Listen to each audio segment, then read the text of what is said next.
Hey everyone! Today I'm going to be making my Peerless watercolour palette, so if you would like to know how to make it, then keep on watching. Firstly, I get a piece of 300 GSM watercolour paper and cut it into an A4 size. I then rule out a grid of 60 boxes, making the height slightly bigger than the width because later on we will be adding the example colour underneath. I based mine off the template on Jane Davenport's website, which I will link below.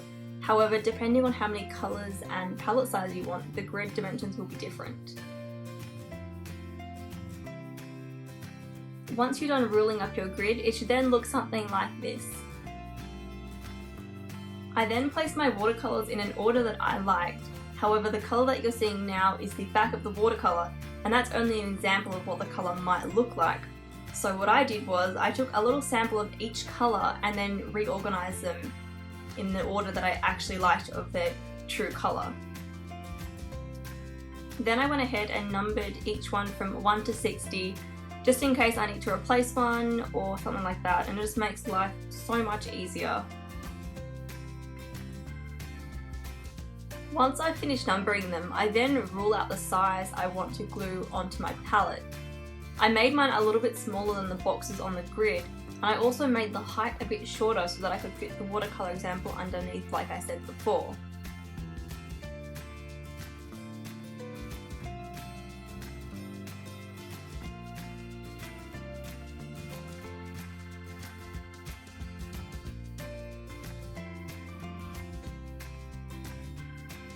Once that's done, I then cut the square out.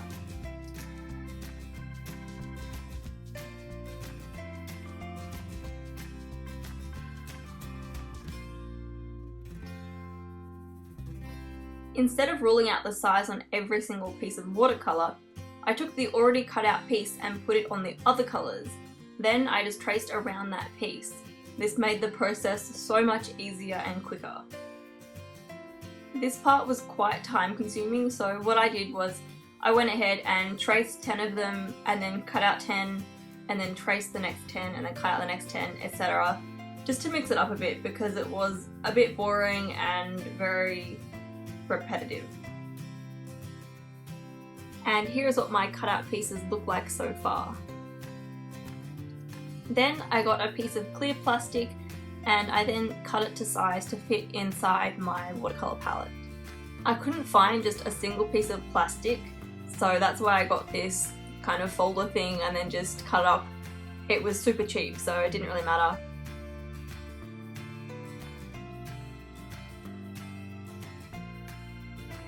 Here I'm figuring out the width of the piece of plastic by just placing it on top of the watercolour palette, and instead of a Stanley knife I'm using a pair of scissors because I don't have a Stanley knife, so it still worked. To stick my watercolours down I'm using this glue tape here, and I'm just placing it on the back of each piece and then I'm gently pressing it onto the cardboard. And you'll also notice that I place it in the top left corner for the left page and I place it in the top right corner for the right page.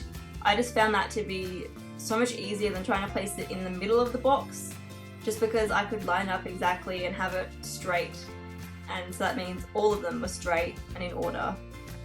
But you know, you can just do whatever you find easiest, but you can see here I'm placing them like that and it worked really well. You may also notice that at times you can see me using a tissue and pressing it on the watercolour. I'm just using that so I don't get the watercolour on my fingers because I got quite a bit on my hands making this palette, so I wanted to avoid getting even more on my fingers.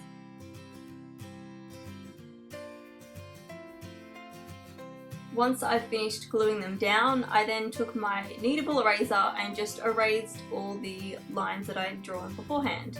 Then I got my clear piece of plastic and with some washi tape, I taped it into the centre of my palette like so. And then you'll want to turn it over and then put on another piece of washi tape to secure it in.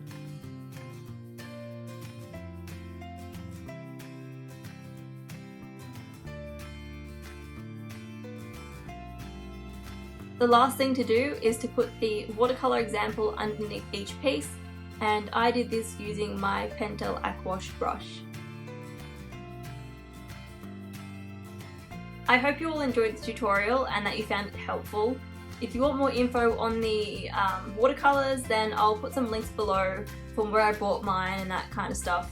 So yeah, that is all from me today, and this is the finished product.